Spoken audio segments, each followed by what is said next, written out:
Thank you for tuning in to the very first episode of the Gonzo Tonight Show. My guest today here is a good friend of mine. He is here to talk about some issues that have happened over the past couple weeks. Recently, there were protests in Portland involving Antifa and the Proud Boys and other various political organizations. We're going to talk about Jeffrey Epstein and the situation that happened over the past few days since his arrest. We're also going to be discussing other issues such as minimum wage and some other things that affect the political culture in our country today. Everyone, please welcome my good friend, Zachary Nikollaj.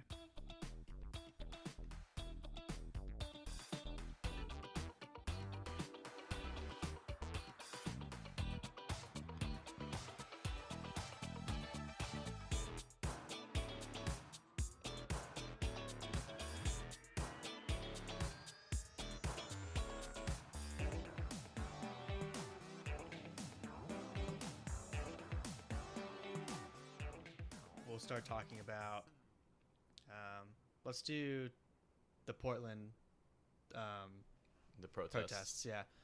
So, did you watch any of the videos that Yeah. I sent you on? Yeah, and then some. I watched all the videos. Okay, yeah, because that's just some crazy stuff. Like, so I guess what happened was the rundown, basically, for those of you who don't know, is what is it? The Proud Boys, the Proud Boys. They decided to hold a rally for basically anti-domestic terrorism, and they claimed that their goal was to kind of call out Antifa as a domestic terrorist organization. So they all gathered in like Portland, like in the morning, and then Antifa members basically start showing up around noon, I think. Yeah. And then once they started showing up, like the Proud Boys started leaving. They left around noon or so, and then there was a few like that got lost or whatever. But so a lot of the footage you see is Antifa, harassing like individual people they think are conservatives and whatnot, and all this crazy stuff. But one of the big questions is, and what the president is asking is, do you consider Antifa a terrorist organization? And some people arguing, yes, because of the chaos that they cause, or no, because they're not organized. That's like the big thing they say. But what are your thoughts on Antifa being a terrorist organization? Well, I think the whole situation over there is just crazy between the, you know, all the police officers that have to be there and, yeah, basically all the harassment that's going on. I mean, in some of those videos I saw, you know, just normal people walking by and, they say that they're not like an organization or they're not organized, but if a random, bystander just happened to pass by, they would get upset and they would think, oh, they're not with us, so they're against us, and they would start attacking them. There was one gentleman who they threw, a milkshake on, and there was another gentleman who got beaten and pepper sprayed, and it's Yeah, he was unconscious on the ground. yeah, But the one where he was unconscious on the ground, basically, and his wife, I believe, was like there trying to protect him, kind of. yeah. Yeah. And yeah, like you were saying, if they're not with us, then they're against us. That's like their whole thing. It's people that aren't even conservatives at all, just random people who maybe don't even agree with any sort of side. They're just neutral, whatever. But if you're there, they will automatically go for you. They don't really try to confirm if you're a member of the Proud Boys or the Three Percenters or whatever group is there. They just kind of go for you if they assume that you're against what they stand for. And I think that most of the country, especially the silent majority, they don't approve of what Antifa is doing in Portland and other places. I don't think any logical person would. I mean, Right. it's just you're causing, violence in a, downtown area. You're losing, people millions of dollars. Just, you're breaking up people's families, because all they're trying to do is go to work and make a living, but they can't do that. Streets are shut down. Everyone gets put in danger. the police and everyone, they try their best to fix everything, but there's only so much you could do. Yeah, it's ridiculous because, and like, their big argument is, oh, well, we can't label them as a terrorist organization because they're not organized. But you watch these videos and you see how quickly these groups form.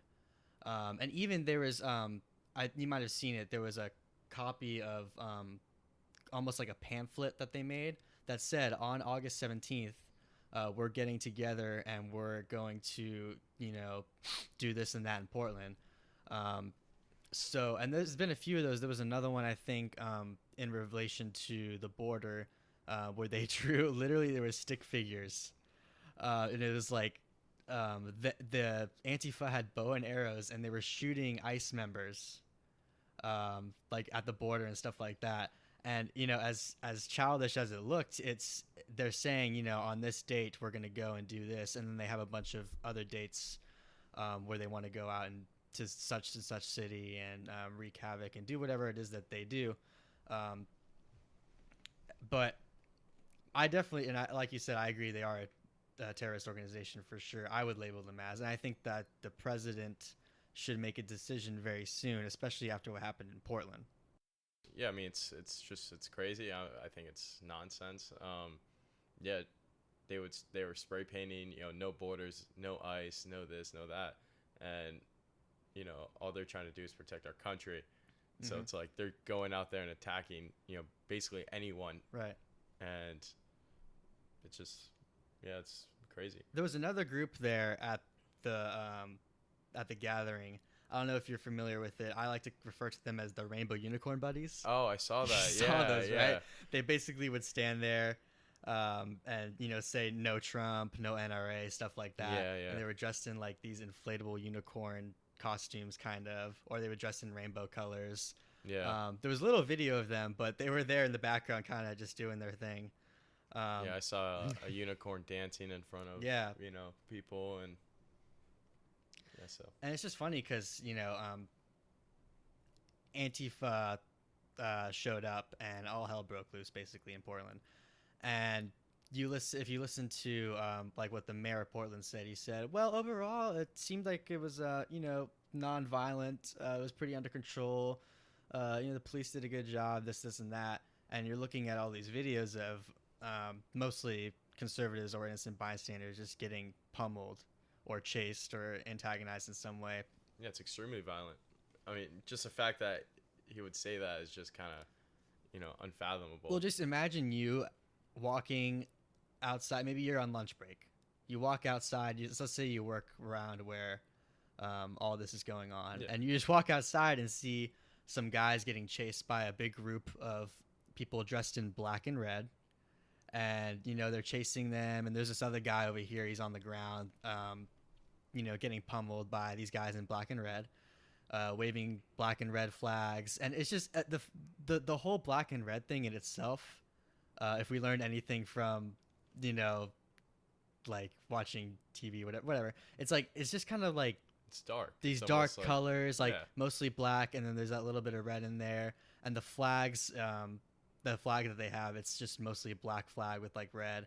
And, they're standing up for ideally anti-fascism, which is what they claim to stand for, which is what Antifa means. And I think too that they for one are the fascist group, or at least they try to be, because they only allow speech and people that agree with their values. I mean, yeah, I completely agree. And plus, they're over there showing, a hammer and sickle. They're painting it all over the cities. They're holding flags and everything. And it's like, what are you trying to push for communism? Are you trying to, Right. It's like they claim to be, this righteous movement in the country, and they're basically repeating history. Like you said, the hammer and sickle. Like the bottom line is they either are hiding that secret agenda, or they just, or probably most of the members in Antifa have no idea what any of that stuff means. Yeah. They don't know their history when it comes to communism, especially. And of course, like you see all these people interviewing them, and they have no idea what they're talking about. And they're asking them questions about communism and about different dictators. They have no idea what they're talking about. Well, yeah, I mean, it's crazy. I mean, me being Albanian, Albania was a communist country, and like our people struggled a lot, just to escape. I remember seeing one picture of starving people just loaded up on a boat and taken to Italy, and just so they could come to America and make a life for themselves. And it's like, thank God now it's a democracy over there, but what if you're in a country like that, you escape to America, and now you're seeing these pro-communism views? It's kind of contradictory. It's like, oh, America's land of the free. I mean, even in Hong Kong, you see those protests going on over there. I don't know if you're too familiar with it. Right, yeah. But, they're flying around American flags, because they want that freedom to express themselves. And, it's because America stands for something. It stands for freedom. And everyone in the world knows that. If you want freedom, you go to America. That's just kind of what it is. Well, it's like you said, you come from a country where at one point it was a communist country, and the people got out of that. They fought to become a democracy, which, like Venezuela, in my instance, my family's from Venezuela.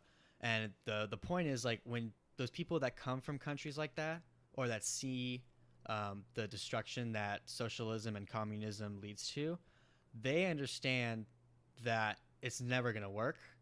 And their whole argument about, oh, we didn't do it right, or, no one's implemented socialism right. Yeah. It's not happening. And you don't see anyone coming from Venezuela or any Albanians, anyone coming from, Cuba, and saying that, oh, we need to implement socialism or we need to implement communism here. No, it's all the people that, have been sitting at home. They live in America, and they haven't, let's say they haven't had any true hardships or anything like that. They don't know what true communism is like. They, just get mad that this big orange man on TV is saying some mean stuff, and then they, they want to change things by going out and throwing a fit in the streets and, punching people and knocking out people and all this and that. And what's funny, I think, what I like about, the socialist slash Antifa movement in general is how most of them are pro gun control. And then you have these people in Antifa saying, we're going to go out and shoot ICE members. We're going to go and attack people that don't agree with us.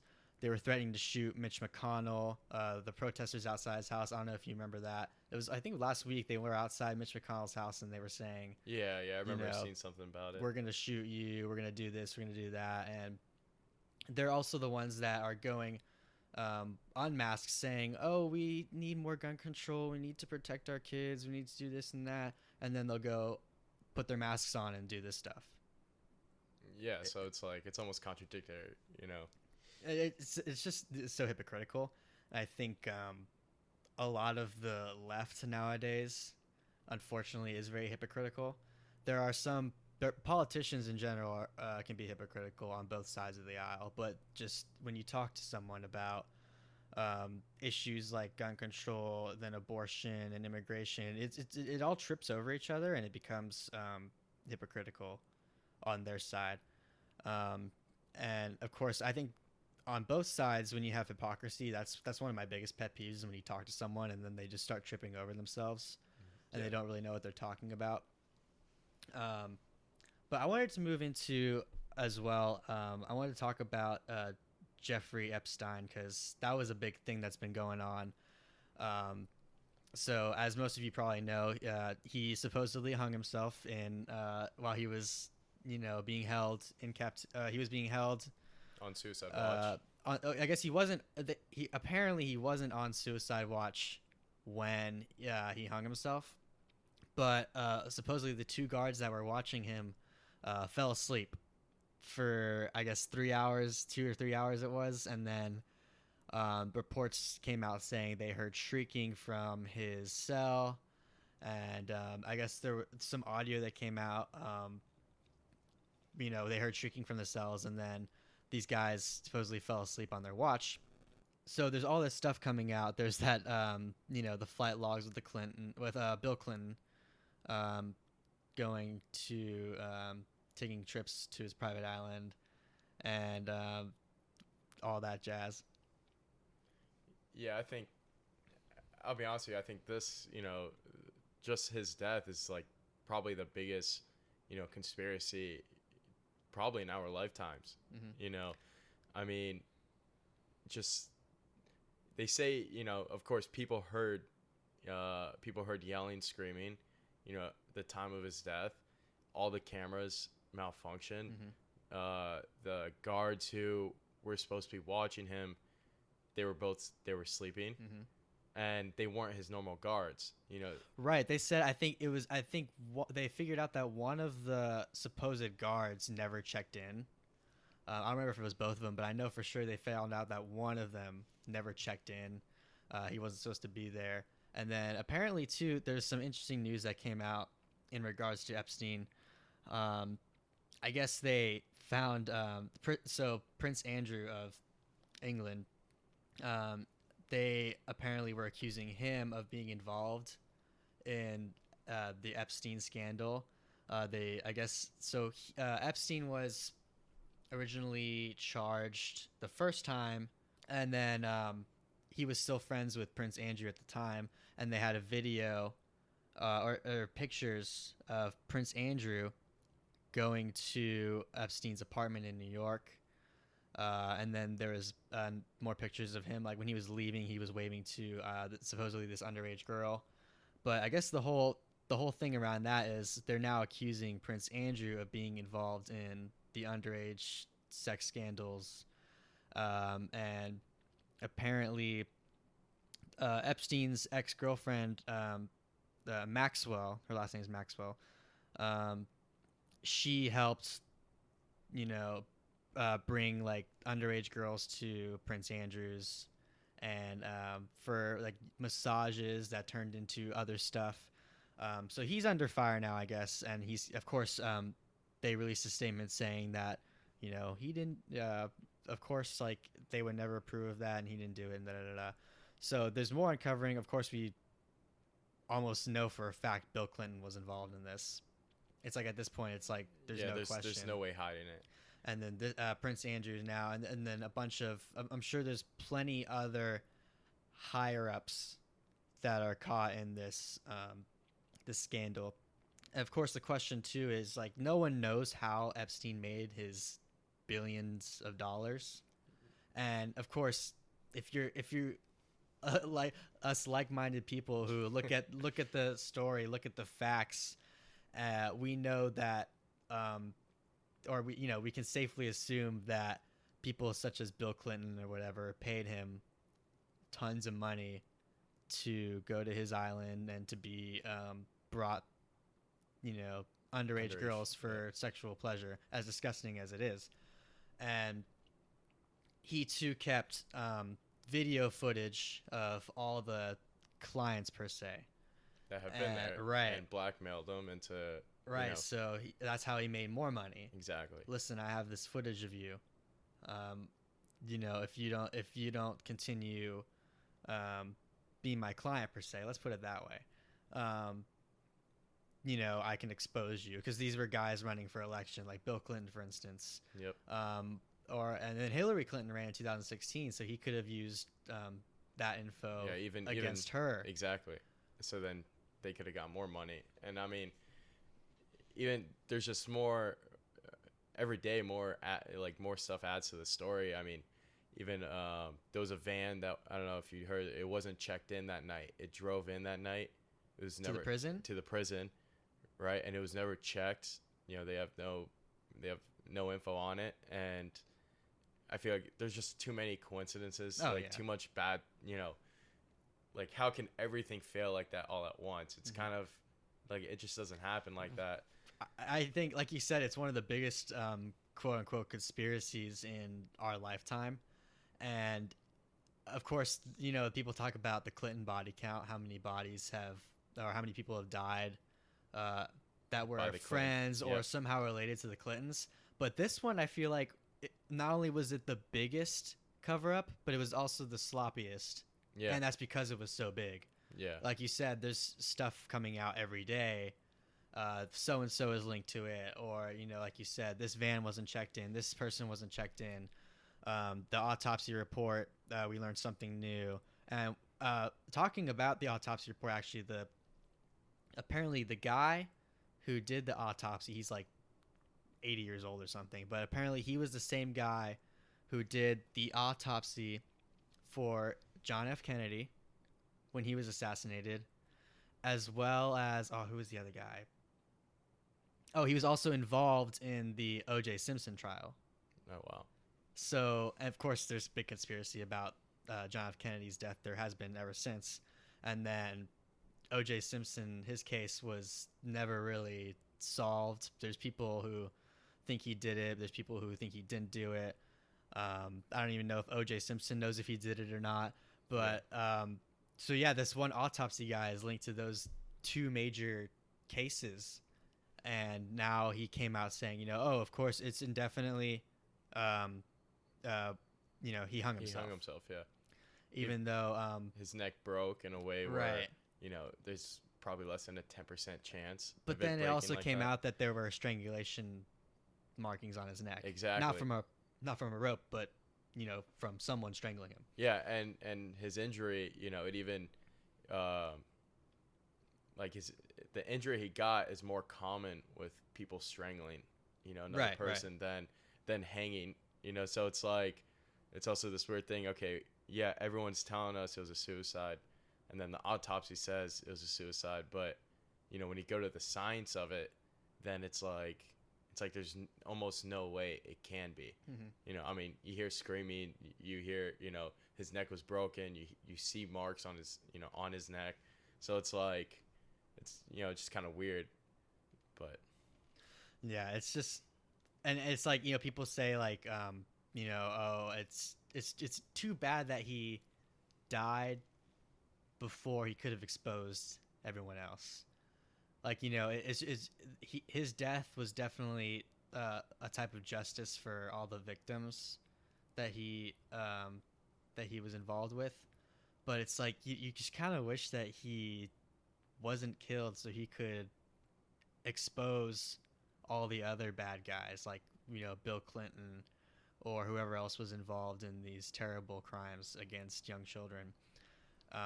Even his private island, there was a massive fire on it, so it's like, oh yeah, they said there was a fire, they said there was a hurricane that blew the dome off of his house, and everything was destroyed, and so it's almost like, okay, well, who covered up that evidence, who tried to cover it up, or just anything about, because of course you mentioned Bill Clinton, but it could be any politician. You don't know how many politicians that were involved in were involved in crimes, going to his going to his private island in the Lolita Express, his private jet, which is it's the name in itself. But yeah, and I guess people were flying drones like on his island like the entire time, like ever since he got arrested, like people like you and me, like random people would go there, were flying drones on his island just to see what was there. And I guess they said like when there was footage of there were like a bunch of computers and motherboard type stuff in this one room, and then right before the FBI showed up to raid the island, like the day before, that stuff disappeared. It was all gone. And then the FBI showed up and did whatever it was that they did. Investigated the island, what was left of it after the hurricane and the fire and whatnot. I definitely think the FBI is corrupt. We've seen this with the whole Hillary Clinton's emails. Now we're seeing it with Epstein. It's just like there's something going on in the FBI that needs to be addressed. And I know that the president has been addressing it since his election in regards to the emails and all that. And, they, with the whole Russian scandal too, which they dug so hard to find something against the president just to come out with less than nothing. Yeah. And it's like, it's just so obvious that not only the FBI, but all these other organizations in the government are pushing so hard to get rid of President Trump, and they have to turn back around and cover their own scandals.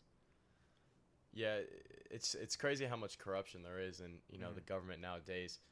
Even when President Trump, his big thing was draining the swamp, and you know whatever the case may be, and people look at him like, oh, he's not doing a good job. He's firing all these people. He hires them, fires them, hires them, fires them. But it's one of those things. It's like, well, maybe he's realizing like, wow, everyone here is corrupt. Yeah, he hires them. Oh, they're gonna do great.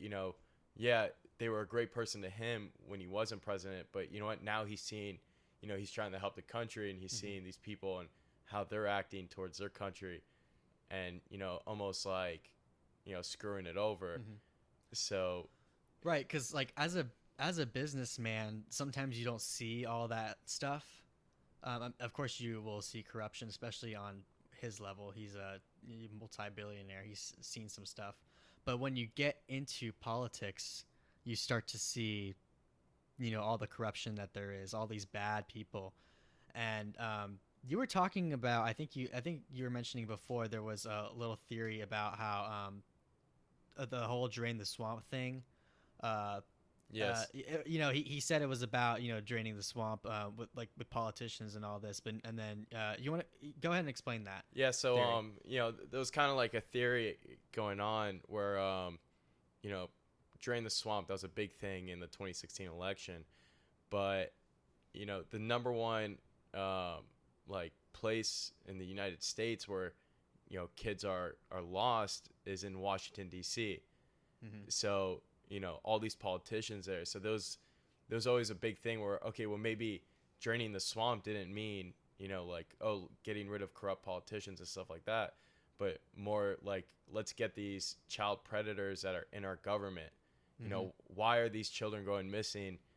Where there's all these politicians, and so like people look at that and just be like, okay, they see it's almost like a double-edged sword.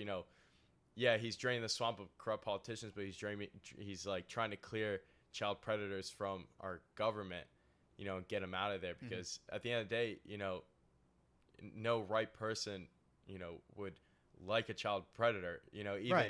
Even in prison, if you could go to jail for killing 10 people, let's just say, but if they find out that you're a child predator, at the end of the day, they take care of it themselves. Oh, in prison. That's worse than like the mass murderers. They know anything you do to a child, they will go after that, and they will make sure that every single day you are in that prison, that you are taken care of, so to say. That they will rape you in prison if you did anything to a child.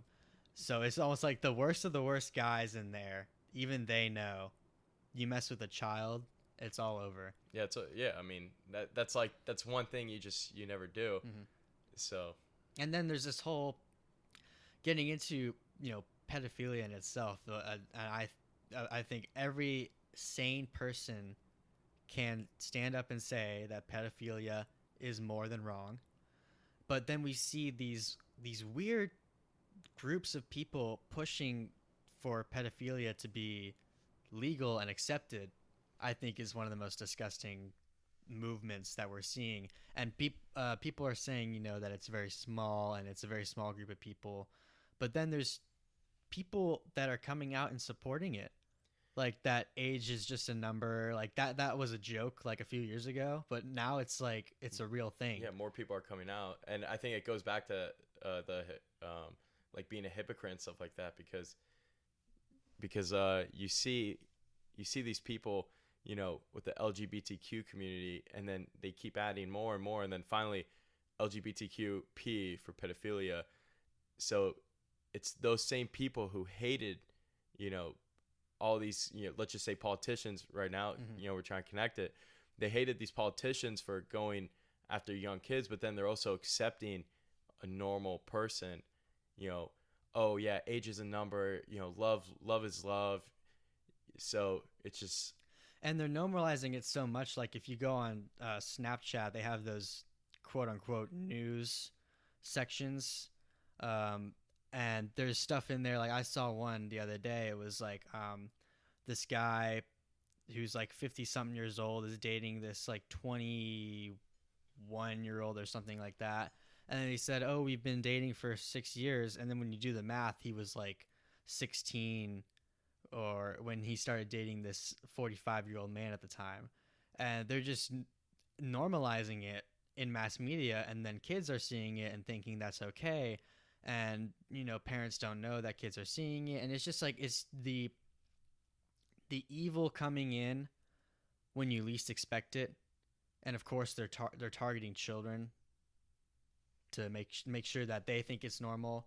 And then that's just a slippery slope from there. I think anything that has to do with pedophilia is one of the lowest of the low evils that we see in this world. And I hate the fact that it's being normalized by certain people. It's ridiculous. To say the least. Yeah, and it's like it's almost like, like before, history keeps repeating itself. It's just back in the day, you would have these set up marriages with underage girls. Certain religions would accept it. mm-hmm. And you would have to get married to a girl that's we consider underage, maybe 14, 12, depending on how young they were, whatever. And now it's like we look at that as like, okay, we know that's wrong, we mm-hmm. can't do that. And in some parts of the world it's still happening. Mm-hmm. But being westernized and being modern, it's almost like they forget about the past. They forget about all the stuff that we learned to hate, but they've never seen it. So mm-hmm. then now they're like, oh no, now it's okay. Well, that leads to the big issue too of like originally the thought process is like, oh, that would never happen here. Like 5-10 years ago, we see the arranged marriages with underage kids happening out in the East, and we think, oh, that would never happen here. And slowly but surely, we're seeing it being accepted by people. And now it's like, how did we get here? Like, this wasn't supposed to happen. How did we get here? How is this becoming normalized? And it's like they're just following a big wave. They see one person, oh, that's wrong. Two right. people, oh, that's wrong. Now and they see 100 people. It comes back to that whole idea of just being offended. Like, we see a huge wave of people that are being offended by literally the way you breathe or something like that. Like, if you breathe the wrong way, they'll like have a stroke or something. And I think it has to do with that. So there's some people out there that are like, oh, I can't say anything because I might get attacked for being offensive. And that's how it started with race and sexuality and all this stuff. So now when people come out and say pedophilia is okay, people are like, well, it's not. And then they're like, stop. You're a bigot. You can't say that. Yeah. They cut you off, and they basically try and make themselves look like they're being attacked because you're a bigot, and because you don't agree with the fact that pedophilia is wrong. It's insane. Yeah. And it's just stuff like that drives me crazy. Like, we've come so far from, it's almost like 10 years ago we were all normal. Not even. I would even say 5 years. Yeah, like it happened so quick. Like, it was mainly like when it was when the 2016 election started coming up. We started seeing all these crazy things happen, in terms of being offended by every little thing, and everything Trump says is offensive. There's like no truth to what he says. He's a bigot. He's this and that. And he could literally, people say this all the time, he could cure cancer tomorrow, and everyone would figure out a way to turn it on him and say that he's a bigot and say that he's evil. You broke the medical industry. Yeah. You like they'll blame him for everything. Yeah, so it's almost like you can't win. It's not about right or wrong anymore. It's about your side versus my side. Going back to Antifa. You're not with us, so you're against us. I don't care if you are right. If you identify as anything close to conservative, I don't care. You're not with us. Yeah, it's like I don't care if you don't care. Right. I'm still gonna be mad at you. I'm still gonna attack you. I'm still gonna do all these things. And there's two versions of that. It's like, I don't care what you have to say, so therefore we're enemies. And then there's the other side, which is like, I don't care what you believe, just don't get me involved in it.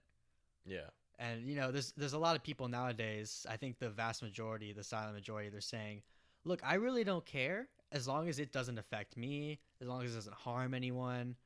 Then it's fine. You can go, date whoever it is you want, and not a child. You can go date whoever it is you want, whether it's a guy or a girl, or if it's a girl with a penis or whatever. I don't care. Just don't bring that, Yeah, don't force it on me. Yeah, don't force it on me. Um, it's just crazy that their goal is to basically turn every normal person into a bigot Yeah, I mean, because you don't agree with something that they do that in all honesty majority of people think is crazy. yeah. I mean, for example, if I go out to dinner, with my significant other, you know, I don't like PDA. I keep that to a minimum. We're out there for dinner. We're out there to enjoy a meal, and a lot of these arguments is like, oh, well, don't force it, on me, whether it's a pride parade or Right. you could have a pride parade. Just there's children there. You can't go out there naked. You can't go out Right. there. It's kind of just bad for the community. And they come at us and they're like, oh yeah, but you show that you're straight all the time. It's like I'm sorry, I'm going out to dinner with my significant other. Yeah, and like you said, there's no PDA going on. Yeah. But then when they do it, it's like, okay. oh, you're judging us because we're doing this, whatever. Yeah, but it's like it's just it's the fact that PDA in general is gross. It's not the fact that you're a man and female or male, female, whatever the case may be. PDA in general, most people agree that it's gross. I mean, it's just it's respectful for everyone else. You don't want to put your business in front of everyone else. It's just you want to have respect for them. Like you want to treat people how you want to be, you want to be treated. So I'm not going to go outside and in a nice restaurant, like go to Ruth's Chris and just start making out with my significant other. It's not going to happen. The bottom line to this conversation is that there's a big majority of the country where their idea is just, look, we don't care what you do, just don't rub it in our face, don't make it harmful for me or my family or my kids. Just you can do whatever you want in your own time, just as long as it doesn't affect us. Don't rub it in our face, don't do this, don't do that, like and then for the most part we just sit back and smoke our cigars. Mind our own. Yeah. Like, so smoke our cigars. We mind our business. So why, let's just, if everyone minded their own business, I feel like everything would be fine on all sides. I'm talking about you and me. I'm talking about all groups of people out there. If we just mind our own business, I feel like everything would be fine. Yeah, it'd be fine. Yeah. There wouldn't be any, oh, you hate me because you didn't say anything to me. Or it's like, no, I'm just not trying to get in your business. And especially the government. They should be the ones minding their own business. If anyone's going to mind their own business, it's the government. Yeah. And I know they're listening right now, so I'm going to go ahead and wrap this podcast up. No, one thing I did kind of want to talk about was, like small businesses, because of the government, a lot of people on the left are trying to push for, higher minimum wage. And I feel like that could harm small businesses. Okay, yeah, maybe Starbucks or McDonald's could afford, a $15 minimum wage because they make cuts in their food. That's right. They make cuts everywhere else to get these, they're building 30 stores at a time. So instead of paying, $100 per table, now they're only paying $5 per table because they're buying so much of it. They're buying it in bulk. Just like when you go to Sam's Club, it's a lot cheaper because you have to buy a lot of it. So I think, personally, raising the minimum wage would probably put a lot of businesses, a lot of small businesses just out of business. Right. Because owners and stuff might realize, oh, hey, it's cheaper for me to work and, at minimum wage, $15 an hour than it is for me to keep these doors open. Right, exactly. Like you said, it's we see people or we see corporations like we see Disney and Starbucks and all these big guys saying, oh, well, we raised our minimum wage to $15, $20 an hour, whatever it is. Everyone else should do it too. But, the mom and pop shop across the street can't afford to pay their 5 employees $15, $20 an hour. So they fire over half of them and then they have to work more themselves. And just so, we can make quote, they say that the the minimum wage is not a living wage, and everyone else is like, well, yeah, it's not. Like no one said it was a living wage. Yeah, It's it's not minimum supposed wage. to be. Yeah. Um, and people like all the politicians on the left are trying to fight for this raise in minimum wage, but all that's gonna do, it's like again, like you said, like we've been saying this whole time, history repeats itself. We raise the minimum wage, It's going then to raise costs. prices go up, inflation overall goes up, interest rates go up, and then you're stuck back at making not a living wage. Yeah, it's like yeah, you're making $15 And then an they're hour. arguing for $20 an hour and 25 and 30, Yeah. and it's not going to work. There's always going to be a wage that's not considered a living wage. That's just how it's going to be. You can't make the minimum wage be a living wage. It's just it's not, it never been done in history. And if you look at the numbers and look at all the statistics and everything like that, and just human nature, like like I said, if we raise the minimum wage, prices will go up, and that cycle will continue. Exactly, and they're gonna keep pushing it to go up, and just like if you go down to Dominican Republic, let's just say $100 over there, 100 Dominican pesos isn't worth nowhere near what a U.S. dollars are, 100 U.S. dollars. So it's like you could go over there, buy a soda. It's like, okay, yeah, that'll be 125 Dominican pesos. Right. And, all you're doing with raising minimum wage is, kind of ruining the economy by dropping the cost of the U.S. dollar, Right. the trade worth for it. And all that's going to end up doing is like, okay, yeah, that $3 soda you bought, now you're going to have to pay $5 for it. Right. And then now that's $5. We get a higher minimum wage. And then, you know what? Now you're going to have to pay $10 for it. Right. So it's like, yeah, you have more cash in hand. But at the end of the day, You're spending more. Yeah, you're spending more money. Yeah. Thank you again for tuning into the very first episode of the Gonzo Tonight Show. Be sure to subscribe to the podcast so you can be notified on when we upload new episodes. Our schedule right now is going to be every Wednesday and Saturday night. We'll be uploading new episodes. So stay tuned for that. We're going to get into some more funny pop culture type stuff in the future. It's not always going to be politics, but I sure do like to talk about what's going on in the country every now and then, just to bring people up to speed in case they don't know. And a healthy discussion is always fun, especially with people that you enjoy talking to. Again, thank you very much for tuning in. Hope to see you soon.